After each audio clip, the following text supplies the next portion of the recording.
आणि विप्लव बाजोरिया यांची उमेदवारी बाद झालेली आहे। अमरावती विधान परिषदेला अपक्ष म्हणून अर्ज भरला होता त्यांनी। उमेदवारी बाद झाल्यानंतर बाजोरिया पिता पुत्र आक्रमक झाल्याचं पाहायला मिळतंय। हायकोर्टात जाऊ नये म्हणून आम्हाला निर्णयाची ऑर्डर दिली नाही असं सुद्धा बाजोरियांचं म्हणणं आहे। आम्हाला ऑर्डर न देता कलेक्टर पार्टीला गेल्याचा आरोप सुद्धा बाजोरिया यांनी केलाय। निवडणूक निर्णय अधिकाऱ्यावर बाजोरियांनी असे आरोप केलेत।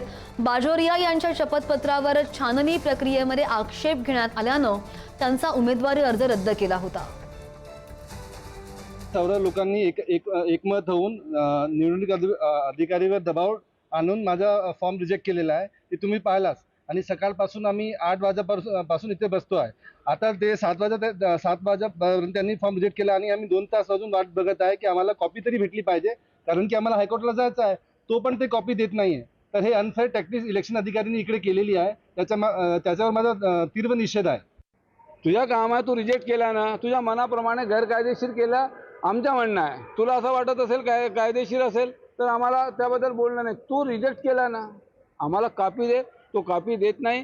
गैरकायदेशीररित्या ही निवडणूक होऊ नये म्हणून त्यामध्ये निवडणूक अधिकाऱ्यांचा कुठेतरी पाठबळ दिसतो आहे।